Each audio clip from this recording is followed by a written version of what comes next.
Yeah, for him personally, he just really wanted to know, is the business going to be okay? I mean, he knew this one project was running under, but he couldn't find the bottom of it. Again, you don't get taught job costing at uni or high school. But yeah, his stress levels absolutely through the roof, not sleeping, definitely encroaching on the family life. Monster hours, tremendous hours. In this podcast, I interviewed Daniel Wilkinson from Xact Accounting. At Xact Accounting, they help a lot of resi builders in that 2 mil to 30 mil revenue range. A big problem that a lot of builders face is they look at their bank account and they ask themselves, how much of this money is actually mine? In this podcast, Daniel gives some really good examples and stories of clients that he's helped through some of the challenging times to a place where now they have control over their business. The content provided in this podcast is provided for general information purposes only. Before making any commercial or investment decisions, you should consider your specific circumstances and seek specialist advice from a qualified professional. Thanks so much for joining me today, mate. So just for the audience, first of all, who are you? Yeah, thanks. So I'm Daniel Wilkinson. I look after the CFO advisory division over at Xact Accounting. What's CFO advisory? Yeah, it's a really good question. Look, we have a pretty large tax team over at Xact Accounting, but my world's a little bit different. So we have that large tax team in the background, and I look after advisory, which is essentially commercial accounting. And what that is, your tax guys will essentially look after your BAS, GST, superannuation, and all those items, whereas my world's more around job costing, profit, budgets, what margin should I be making, how many jobs can I stomach at any given point. So there is quite a bit of a difference between tax and I guess a commercial accountant if you haven't bumped into one before. So what does your professional background look like before you came on board with Xact Accounting? Yeah, so I've done a fair bit of time with a couple of large corporates. So my background is the large corporate environment. I've had a couple of senior roles with Cleanaway Waste Management. They're obviously the garbage trucks that jump around and flick your rubbish into the back of the bin. I've done some pretty serious time at Bunnings as well. And then before I jumped across to Xact, I was CFO for a labour hire business that turned 70 million. Yeah, so some pretty serious coin and micro margins, like sort of 3%, 2% that pops out of the bottom. Awesome. Yeah, awesome, mate. So, I mean, obviously our audience is majority like builders, right? So, like, who do you guys focus on helping? Yeah, so our firm looks after anyone, I guess, in the built environment. So we do have a lot of builders on our books, sub-trades, and we pick up anyone in the peripheries as well, which might be architects. I've got a couple of turf farms I look after as well, but we do primarily help builders. Yeah. Almost solely. And yeah, it's a pretty rewarding piece. As far as the CFO advisory division goes, our main focus is essentially residential builders in the 2 million plus space, up to around about sort of 30. Yeah. Ah, cool. So why specifically that target focus? Like what? Yeah, it's a really good question. So the 2 million space, I mean, our service is fairly high touch. So if you're a little bit smaller than that, you can probably get by doing the DIY accounting yourself. You have 1 or 2 jobs on the go. It's easier to manage. And our fees are a little bit heavier too compared to your sort of standard tax accountant, but it's a lot more high touch. And I think there's a fair bit of brain power that goes into it as well. And if you're sort of hitting the $30 million mark, I mean, you're probably turning over some pretty serious coin. You should be seeing about $3 million hit the bottom line, in which case you should be hiring your own full-time CFO to defend that profit. Yeah. All right. So obviously you help builders from that 2 mil to that 30 mil kind of revenue range. With these builders, what do they desire? Like, what do they want? Why are they in business? Yeah, really good question. So one of the big pieces when they come to us, or especially the CFO advisory piece, either the business has gotten pretty messy pretty quickly, and again, if you haven't got a firm grip on your financial position, whether it's micro measuring your balance sheet or your P&L, your job by job costing, it can get messy pretty quick. But as far as the desired driver goes, I mean, ultimately a lot of builders I deal with have young family and all the rest of it, so they do want that financial security. But if you haven't got the financial clarity piece in the background, I mean, you are essentially flying blind a little bit. And again, if you're in business, you obviously want to make a bit of money for yourself. I mean, depending on what sort of lifestyle you want to live and drive out of it too. And there could be a legacy piece as well. You might want, the young fellow or the young lady jumping into the business, and you want to hand that down in a pretty fit for purpose state. You don't want any holes or bleeds in the background. So what a lot of builders want when they come see us is financial clarity. And essentially what that means is they should be able to look at their business, look at their financial standpoint and know exactly where they're sitting, either from a profitability standpoint, have I got enough cash in the bank, will I be okay? Christmas is around the corner, have I got enough money in the bank to pay for wages, overheads, all that sort of side. Christmas comes for everyone else. Yeah. But, is there enough money in the bank, to obviously pay people while I'm not generating income? Yeah. Whether it's, parking works or waiting on a stage claim. But, financial clarity to them is, how much money am I making at a given point in time, and is the business safe? Have I got enough cash? Yeah. I think a lot of builders, and this is kind of like what we went through early on in business, we would just open up the bank app on our phone and then go, oh, that's how much money I've got in my bank account. But then at the same time, I'm like, well, how much of that is mine? You know, like how much do we owe the tax man and like all these kind of things. Timing, all that. That's not really financial clarity, right? No, not at all. And that's a really important piece, actually. I mean, I speak to a lot of builders around this all the time. You know, the big thing I drill into them is just because you have a bit of cash in the bank doesn't mean it's profit. Yeah. I mean, if you're running a profitable business, you know, cash as a byproduct will always be okay. I mean, ignore bad debts and, you know, people going bang or bust. But if you're looking at that bank balance in there, I mean, if you have a huge bank balance in there, you might have had a decent run on claims that have come through. So you might have forward loaded a couple of contracts, be carrying large negative whip in the background. So for example, with what's that negative whip? Negative whip. Yeah. So negative whip is you might have pushed out a really large claim in advance.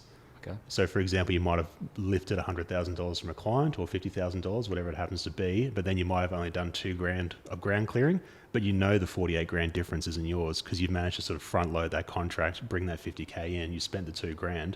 You look at the bank balance and go, oh, no, we're right, but you know there's more cash coming out because you have front loaded that claim. Okay. So when you look at that cash in the bank, well, probably 46 of that isn't yours. Yeah. You just pull that cash in advance before you start spending the money out the other side. So it's really important to have a really strong understanding, I guess, of that WIP process and then going, well, on the back of that, because if you have a strong WIP process, you can work out how much of that money is yours and amongst other things as well. Oh, so it's work in progress. Work in progress. Okay, I was just imagining like a whip. I'm no, like, oh, it's sorry. like a lagging effect or something. Okay, work in progress. Yeah, right. No, okay. so heaps of builders talk about it all the time, and a lot of them Yeah. have heard the theory. But yeah, I mean, a lot of builders I have spoken to in that sub 30 range, generally haven't had a crack at it themselves. But yeah, it's really important for that financial clarity piece. Yeah, because it helps you work out, you know, what part of that money in the bank account's yours, and which, you know, I guess which part you still need to sweat out and spend ultimately. Yeah. No, I totally get that. Yes, I mean, obviously, like some of the big desires that builders have, you know, which you just mentioned before, is, you know, they might have like a young family, you know, they want to make some money. Obviously, they're in business. Yeah. They might want to leave a little bit of a legacy. We find that to be very true with a lot of the older builders that we actually help. They get to a stage where they're thinking about how do we exit the business and so on. So I guess it also depends on the different stages they're at in life and business. Correct. Yeah. And yeah, I guess financial clarity, which is a big one. The big one. Yeah. How much of that money is yours? You know, is the business tracking okay? I mean, what we're sort of seeing in the background as well is this whole rob Peter to pay Paul, and it's been a pretty tough couple of years for builders. Yeah. A lot of builders have had a few bleeding contracts, and what I mean by that is they might have had a $600,000 charge to the client, $500,000 in costs, so they only have $100,000 that's left over. Yeah. But obviously with escalating material prices and labour and all the rest of it, I mean, unless you're doing that job costing piece and knowing exactly where you're tearing up cash, where money's getting away from you, where you're overpaying, or, you know, I guess you might have hit rock and you haven't charged out a variation for it, you really need to know where those costs are up to. And if you're not doing the job tracking piece, the job costing, you can't do the WIP, and you just don't know where a lot of these projects are going, I guess, especially the ones that are bleeding and you sort of chewed up all your margin as well. And if you're chewing up your margin, your cash gets drier. Obviously, the pain there gets more acute and your anxiety goes from a 10 out of 10 to a 15 out of 10 pretty quick. Yeah, so talking about anxiety, we've just identified like some of the desires that builders want. Like, what are their big problems? Like, where do you see builders, what are the biggest problems for builders? In the market generally? Yeah, or? just what they face in like business and Yeah, look, to be absolutely fair, I mean, I've had a pretty diverse background myself, and look, building is up there, I guess, as far as complexity goes. I mean, there's so many materials, so many inputs, so many trades, labour, especially have your own carpentry gangs in the background as well. You know, labour always blows over. Yeah.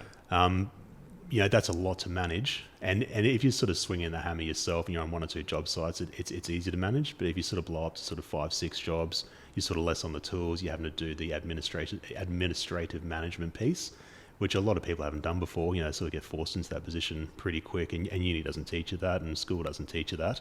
Where the problems are is that when you're charging from that 2 million piece up to that sort of $20-30 million mark, in the background, we sort of call it the messy middle, and you have to introduce systems and processes pretty quickly to be able to sort of trade through that. Otherwise, cash and all the rest of it can get away from you pretty quickly. So you go from owning a job, which is you on the tools, swinging the hammer, doing a bit of bookkeeping on the weekend, to owning a business. which is 5-6 jobs. You take a couple of hats off, give it to other people. Yeah. You might bring a HR person, an estimator. You sort of give that to other people, peel off that responsibility. And if you haven't had that sort of business management piece in the background before, I mean, a lot of builders sort of make it up as you go. Some nail it, some don't. And I think that's something that, like, obviously you guys work a little bit with Kurt, the builder's coach. Yeah, yes. As do we. And one thing he always says when we do workshops and so on together, it's like it's the who, not the how. Correct. You know, and I think that's a key part, like us being in business as well. You know, you get a lot of ideas, and, you know, as the business grows, like, there are all these different roles that you've got to manage. But if you can find the who and not just the how, then that changes everything. And I think that's where you guys come in. That's where we come in. I mean, obviously us helping our builders out with their marketing and transitioning to sales, you know. And then from that point where, like, I think we spoke about it in just before this, when, you know, the contract happens, that's where you guys kind of help. So tag in. Yeah. In a way, yeah. Yeah, completely. I mean, the coaches and all the rest, you know, they're really good at the upstream stuff. You know, they're really good at the sales, marketing, you know, how do we, I guess, position the brand, all that side. And I have had a bit of experience in it, but, you know, but where CFO advisory sort of kicks up a gear is where you've sort of signed the contract, signed off the quote, and, you know, the cash starts going out the door. That's when we fire up. And that whole analogy before, where I said, you know, the contract could be a $600,000 revenue, $500,000 worth of costs, and you got 100K that you're hoping to sort of pop out of the bottom. You know, that's the bit that you need to micromanage and defend all the way through, which is, you know, links back to that financial clarity piece. Yeah. There's no reason why you can't micromeasure that throughout the build. It could be a 3-month renter, or it could be a 2-year architecturally designed home. You should be able to get clarity on that at least monthly, and work out where you are cooking it, and where you are sort of gaining additional cash if you build contingencies into your contract as well. Yeah, awesome. So, I mean, like, we're all about storytelling. Story is so powerful. I mean, it's no secret. So do you have a few examples of builder clients? You don't have to name names or anything, but where you've helped them. You know, they've had those desires that we, you know, spoke about before. You know, they might have a family and so on. They want to make some money out of this business, and now they're growing. They're hitting through that 2 mil mark. They've got a few more jobs now. They're off the tools. Yeah. You know, things are going well. There's money in the bank account, but they're wondering, like, how much of this is actually mine? Yeah. You know, and they just can't do things how they used to, because it's just completely different. Like, do you have a few examples of that, maybe?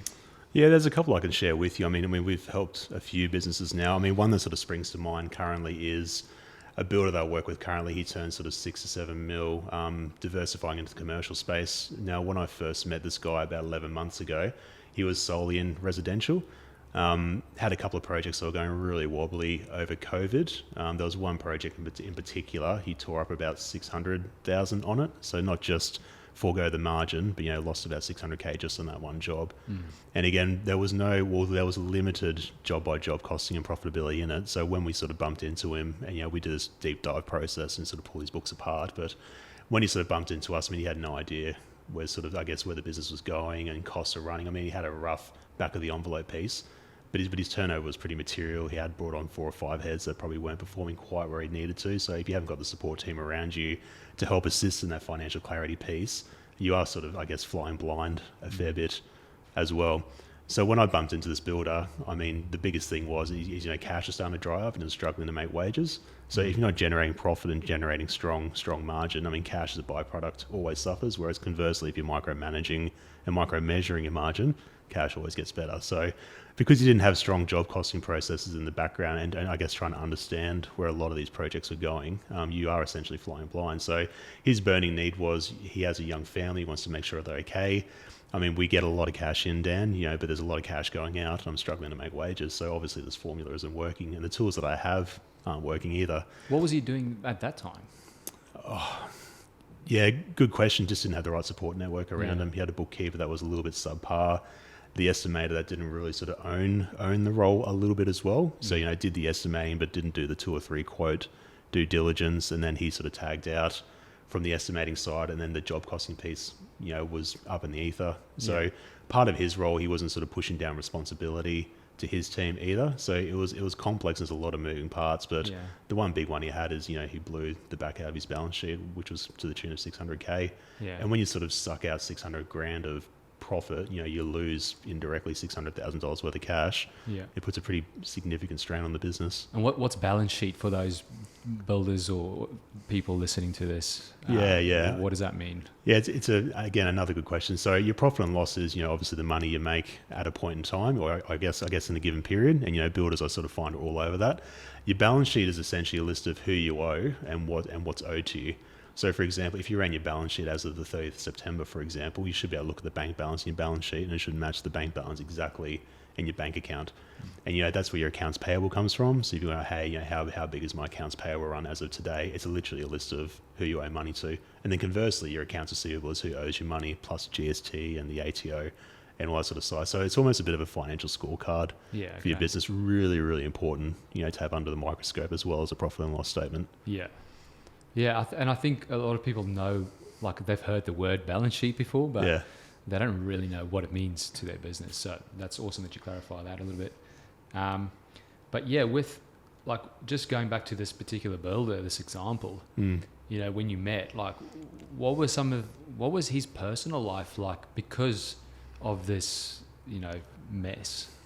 Yeah, so he was in business with another guy as well. So it's a classic divide of, I guess, him being in the back office, the brothers sort of on the tools as well. So, there was a bit of a left hand, not speaking a right hand position in there too. I mean, stress levels were absolutely through the roof. I mean, there's nothing worse when you can't make wages or you have to sort of reach out to existing clients and say, hey, mate, can you pay us a little bit early too? And the bank's not playing ball on a finance facility for you either. I mean, it's pretty unpleasant. And look, the guy I'm sort of talking about and deal with, he's a pretty tough guy, but I mean, you can see the stress on his face. I know stuff at home wasn't great. He's got a very young family, or a couple of kids under 10. So the stress levels go through the roof without a doubt. And what was his desires with this business? When I met him, and look, it's unfortunate because I guess maybe sort of 7 times out of 10, some builders I bump into are on their knees and they don't really know what's going to happen next. But for him personally, he just really wanted to know, is the business going to be okay? I mean, he knew this one project was running under, but he couldn't find the bottom of it. Again, you don't get taught job costing at uni or high school. You sort of learn it as you go, or you engage someone like us to give you a bit of a hand. But yeah, his stress levels are absolutely through the roof, not sleeping, definitely encroaching on the family life as well, without a doubt. Monster hours, like tremendous hours. Like I'd speak to this guy a couple of times a week, at like 8 o'clock at night and Saturday morning, and what are you doing and what's the plan? And because once you're sort of in that position as well, where you've sort of lost 600K on a project, I mean, you haven't got 600K lying around nowadays, especially post-COVID. The strategy changes from, well, look, let's sort of park margin for the moment, and how do we cash flow our way out of this, and how do we bring in cash to repair the balance sheet a little bit? Yeah, wow. Unpleasant time, but he's traded on through it, and he had a pretty decent month last month, which is nice, but it does take time. Yeah. Unfortunately, but at least I guess a lot of businesses they kind of want to sweep it under the rug and just hope that it gets fixed. Yeah. What happens when they do that? You need to know what the bottom is, especially when we tag in first. I mean, there's some pretty ugly numbers to go off, but my view is that you want to know where the bottom is. So when you start trading your way out of it, even if it's incrementally in the short term, I mean, you want to know that journey in the background, not know it's going backwards, or if you have a couple of contracts, in the background that are burning. And what I mean by burning is that you're throwing good money after bad and not pushing through variations, and you just got the estimating wrong. It's just really important to trade through those. What is good money after the bad? What does that mean? Yeah, so for example, I mean, you might have drawn a quote up 12 months ago, and obviously material prices have rocketed through the roof in the current climate, and you haven't built in many provisional sums, or I guess you aren't running a cost plus project, but it's all fixed price. And obviously, if they rocket through the roof and you're halfway through a build and it's a lot of money, I mean, the QBCC, or I guess your governing body's pretty ruthless around job completion too. And again, when you get to the end of these projects, sometimes you might have to spend money just to get to the end of the project and might not make you anything at the bottom. But the important piece is just to trade through it, and then your next project that you sign, make sure you knob that margin pretty hard to start that repair process. Because again, if you're injecting margin, you're injecting cash. Yeah. And your stress levels will come down without a doubt. Okay, great. Yeah. I'm working with another builder at the moment. They've just come to us recently. Now, their stress levels are probably a 40 out of 10, they've just had their tax returns done. Their accountants have said, hey, we've manipulated WIP and a couple of other pieces just to make this work, but that doesn't give you the answer you need around financial clarity. You know, the 5 or 6 projects that they have on the go currently, they just have no idea whether they're sort of burning, bleeding, what it is. They know cash is extremely tight, and they've tipped in a lot of money themselves. So even though the tax return says, hey, you've made X amount of dollars at the bottom line, they know there's just paper shuffling in the background too. So I received a pretty strong email over the weekend, you know, saying, Dan, I think we should wrap this up. You know, what do we do? You know, how do we liquidate? And, you know, my response was, well, we're in a builder's market at the moment. You know, developers make money on the way up, and as prices start to cool off, builders will, you know, the sophisticated builders will make a fair bit of money on the way down. I asked them just to give me a little bit of time, you know, just so we can get to the bottom of these projects, because their pipeline is strong in the background as well. So regardless of the damage that's happened currently, and look, they're all on red as well. Like they've got their personal money in, they've got like their personal houses in it as well. So if they liquidate, they basically lose everything. So the really important part is getting to the bottom of their financials, getting to the bottom of their jobs, work out which ones are okay, which ones aren't. And then more importantly, how do we start the repair process coming into next financial year?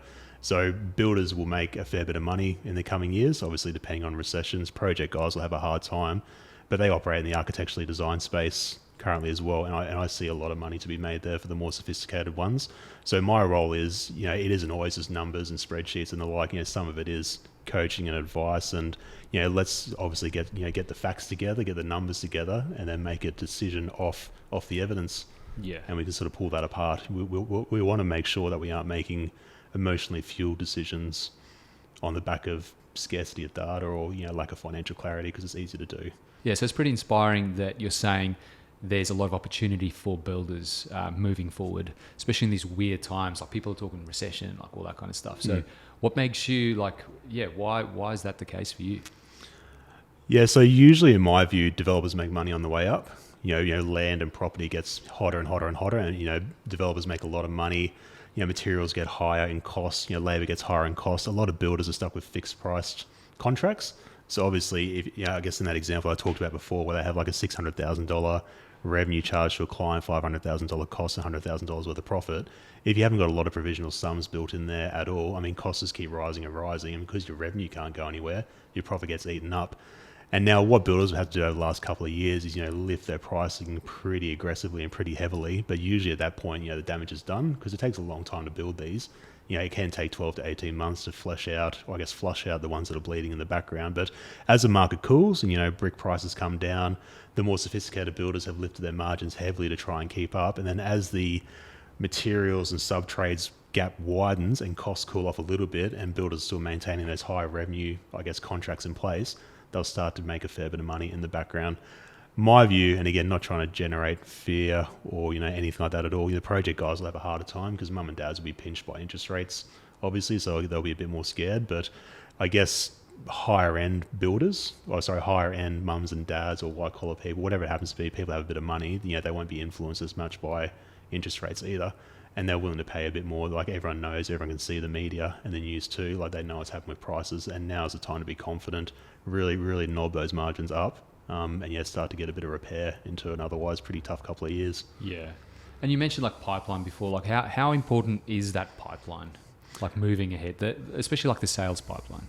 Yeah, critical. I mean, it's easy to sort of get lost in the whirlwind and lost in the detail when you have a couple of higher end jobs in the go, especially towards practical completion or handover too. But it's also really important to have that next contract or two lined up as well, because once the dust settles on an already sort of tough couple of years, you want to go, right, what's next? I mean, because your overheads aren't going to go anywhere. You still have to pay rent and yourself, and obviously keep the family looked after too. But yeah, it's really important to have a strong pipeline in the background. And again, you can work out your conversion rates, you know, so for every 4 people that you sort of speak to, you might land one. It's really important to have a really strong understanding around that sort of conversion cycle as well. You know, who do you need to speak to? When are the contracts going to land? Your carpentry crews, for example, you know, they might be finishing off a fit out for one home. You know, when do you need to mobilize them and push them onto the next project? So it's really important to have that forward-looking piece. And, you know, again, and that links back to the clarity piece as well. And to get clarity out of that is by having a budget in place or a forecast. Yeah, forecast, yeah. Yeah, and I guess like we obviously talk to a lot of builders, and one thing they want is, you know, it's maybe after consuming a lot of our content and so on, and, you know, listening to what other builders have to say when we do these kind of like interviews with our builder clients. But it's not just about the next project after this project, but it's also about 1 year, 2, even 5 years from now. Obviously, it's really hard. Like, you're not going to, like, sign some contracts now for a job in 5 years' time, but what are you doing right now to nurture those people so Correct. that when that time comes, they're already in your pipeline. You've educated them. You're seen as the expert builder, and they want to come build with you. So. Yeah. Absolutely, yeah, really, really important. I mean that whole sales piece, and again, I'm getting a bit outside my lane here, but generally to sort of win a sale, I read a book recently. I can't recall the title of it, but the phrase or the learning stuck to me pretty heavily. You sort of need between, I think it's about 9 and 20 touch points. Yeah. Before you even sort of, I guess, you're in the running for the next contract or the next sales opportunity as well. So just because you have one conversation with one client or one architect, don't get disheartened if you get sort of brushed off or I guess fobbed off. It's really important to keep those communications high, and you do want to come across as the expert in that field as well. Yeah, I've done some research lately, and it's apparently a normal type of business. It's a pretty generic study that they did, but they said the consumer, the client needs to, it's 11 hours. Yeah, right. That you need to kind of deal with that person. 11 hours. It's just intense. Yeah, isn't it? So, and I think for a lot of businesses and a lot of builders, that happens before you even know about that prospect. It happens in the background. So that's why it's important to have those educational pieces out there, to have your stories and your marketing, everything happening. And then when you actually start talking to them, then you can start tracking the things, might be a discovery meeting that's like an hour, and then the next one. So if builders, if you're listening or watching this right now, you could probably go and calculate how much time did you spend with a prospect before they signed the contract. It's hours and hours and hours. But then the builders that are getting it right, it's like the iceberg effect. It's how much have they consumed you as a builder before you even started talking, and what position does that put you in, compared to other builders? Yeah, agree. I think it's just so valuable. It's something that builders just, you can't take it lightly. So yeah, definitely. It definitely needs to be front of mind at the moment. I mean, the market will definitely get a bit tighter, but I still think there's going to be plenty of demand for the next couple of years. Obviously, touch wood, but the more sophisticated ones will definitely do well. Yeah. And you mentioned, I know it's not a builder, but a kitchen, like a cabinet maker, did you say? Yeah. Kitchen manufacturer, cabinet maker. Yeah. So he started with us probably about 12 months ago as well, and in a lot of pain. He grew really quickly. So he turned over 5 million in revenue when I first met him, and he rocketed it to about 10, 11 million really quickly. Just two big contracts that landed at the same time. When I met him, he was probably tearing up about 200K a month, which is pretty material. And look, you can only play that game for so long. You sort of tip in your cash, ask dad for a bit of money, and you play games at the ATO as well. So you had a pretty serious debt racked up with the ATO too at that point, probably close to 600,000, because obviously the money has to come from somewhere, and it's usually the ATO that funds that piece in the short term. So he was in a lot of pain. But again, it was the same old story. It was financial clarity. He was selling stuff far too cheap in the background as well, and look, he was, I guess, essentially negotiating with himself too. So when I jumped on board, and with my boss, Mick Renton, as well, we sort of did some intensive coaching with him sort of weekly. I checked in with him daily, and we sort of just coached him through, I guess, lifting margins, I guess invigorating the sales team to sort of sign work at higher amounts, micro-measure everything. So if a job's going to cost $8,000 to sort of push through, did it come in at 8? Again, that's that sort of margin defense piece. Again, it could be a $10,000 charge to the client, $8,000 to build. You want to keep 2 because obviously it's higher volumes, but smaller, depending on the type of work they're pushing through. But you need to micro-measure that. Yeah. And then go, right, well, do we get our labour wrong? Do we get our materials wrong? Oh, it's labour, and it's always labour. Yeah, we got our labour wrong. We're right. Well, next time we do this exact same build, we need to add more hours in. And that's the feedback loop. Out of that micro-measurement, we get that feedback loop and go, right, what are the scars and learnings that we took out of it? And how do we reintroduce that for the next round, which is really important. Yeah, that's good.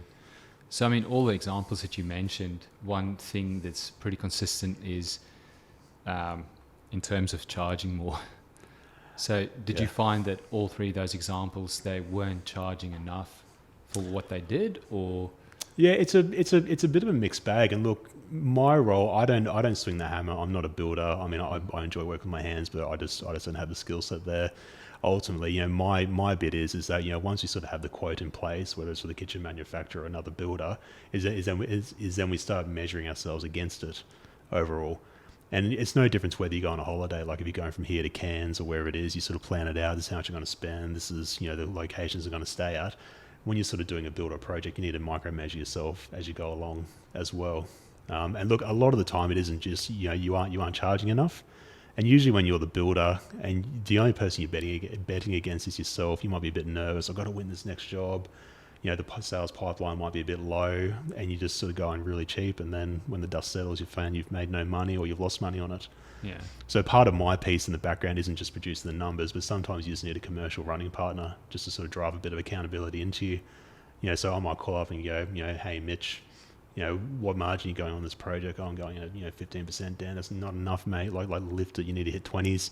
Oh, I don't know. And sometimes you just need a commercial partner to bounce stuff off. Yeah. So a lot of the time is just not charging enough. But the other piece is the builders are really good at doing the quotes, down to infinite level of detail, and it's amazing what they do. But once the whirlwind starts and cash starts going everywhere, the micro measurement stops. So when they plan the project, they've got everything in detail. Heaps they win of the detail. contract, then they just go about, they build, and they forget about that. They Just don't measure. charge on. Yeah, correct. Yeah. And a lot of them just don't know how to do it, which is fair. Yeah. I mean, and Probably time as well. And time as well. Yeah. Especially if you're growing quick and have a lot of projects on the go.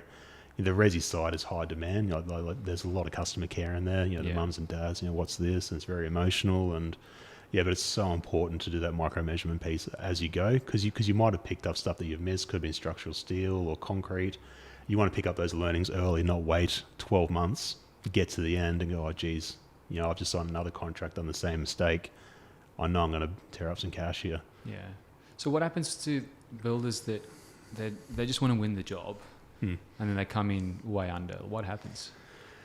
Yeah, that's a tough position. So they're the ones that you sort of have to trade through, I guess. I mean, unless you've really overcooked it. And what I mean by that is that you just missed heaps of items in your quote, or you haven't got enough meterage in your steel, or whatever it happens to be. I guess you sort of need to decide whether you can walk away from it, but that can be pretty damaging with, I guess, your governing body in the building space, or, with clients, and reputational damage as well. But the big piece is that you just have to trade through it and micro measure it where you can. So for example, it might be 100 hours to throw up a frame, for a given build. How do you motivate the teams to make it 80 hours instead of 100 hours? And you're paying these guys, $50 an hour times 20 hours. I mean, you can sort of scrimp and save along the way. The other piece sort of trade your way out of is that there's generally a lot of variations that pop in. So you can try and knob the margin a little bit on the variations to try and recover some of that burn in the background as well, because variations are high energy, high effort. They're usually for smaller amounts, so just make sure you value your time with that. So if you've gone on a project at a 20% margin, why not have a crack at a 30% margin on a variation, depending on the size and quantum? Yeah, right. So obviously, like you guys love helping builders. So do we. We just kind of fell into it. Yeah. Like none of my family members, no one's a builder like ever in my family, but we just started helping one client. I think it was probably like 9 years ago, and then we went in from there. But obviously, you guys love helping builders. What's kind of next? Like, what happens when you help these builders overcome some of those problems and stuff? What does it look like from a business point of view? Yeah, so the cool bit that comes next is once you have repaired the business, and what I mean by that is you have traded through some of the bleeders, there is a bit of hurt there. You start signing contracts at a much higher margin. If you're getting more margin, you're getting more free cash. And then the cool bit starts after that, or the fun bit starts after that, because you stop playing defensively. You start getting the ratio right of working on the business versus in the business. So when you're in the business, you're playing defensively. Where's the contracts going? Where's our cash going? You get a bit of repair in. I mean, obviously injecting more margin, more cash. You get more choices, you get more options. You might take the family away for a holiday just to reset, because it's been a tough couple of years. And once you have more cash in the business, you have more options. There's less stress, less anxiety. You can change gears a little bit and sort of pop out of the business, I guess almost fishbowl in and go, right, well, what's next? We can be a bit more choosy with our clients. Do we want to niche out and I guess specialize in a certain area? Or, do we want to give commercial a go, whatever it happens to be? Or developments. I know a lot of our builder clients that that's one thing they want to do. A few of our clients have gone into just doing developments now, which is interesting. No client work. Yeah, and it's a really good point, actually. Yeah, so I've had a couple of clients talk about that. So they might do 3 for clients and 1 for themselves.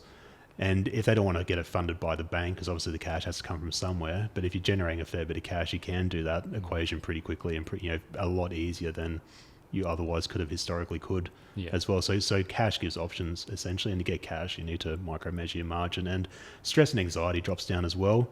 I mean, money stress is really unpleasant, and it just seeps everywhere. I mean, your partner and your family know, they can tell. You might bottle it up as the guy, or the lady might do it as well, but you can see it, you can feel it. It's like walking on eggshells sometimes. I see it all the time. I chat to a lot of builders. They're brave and burly, or whoever it happens to be, but you can just tell by the strain in the voice. Yeah, and it's very unfun. But if you can trade through it, again, it comes down to gumption and headspace, and you're obviously listening to your commercial accountant as well, saying lift your margins. Just keep micro measuring. You'll trade out of it, and now's the time to do it. If the economy was in a bit of a bust mode and sales, construction dried up massively, it'd be a pretty different conversation. But I think for the next year and a half, 2 years, again, touch wood, the sophisticated builders will be all right, and now's the time to repair and get more financial clarity more than ever before, and that gives more options as well. Yeah, and one thing I like what you said is, like, you could almost like start having fun in the business. Yeah, you could play offensively. You could work more on the business. Just like see where the opportunity is at, which is really cool. It's amazing once you sort of clear the headspace a little bit from playing defensively and sweating about when that next progress claim's coming in. If you know the cash is all right, you can free up your brain space for other items. Do you want to work on marketing or brand position or whatever it happens to be? I think it's really hard to do defensive, and you can't do defense and offense at the same time. Oh, it's hard. Yeah, really hard. Yeah. So, no, awesome, mate. So, I mean, for builders that might need your help, what's kind of like the first step? What's your process look like? Yeah. Again, with the utmost respect to my tax colleagues, I mean, we're a bit of a high touch service, and hopefully you're starting to hear a little bit about that through the podcast anyway. So depending on what stage you're in, if you're just after, I guess lifting your financial performance, cash flow isn't that bad. The process is very different to whether we're doing like crisis management, I guess. And crisis management is, cash flows absolutely dire. How do we trade out of it? But generally the process is we do a process called a deep dive.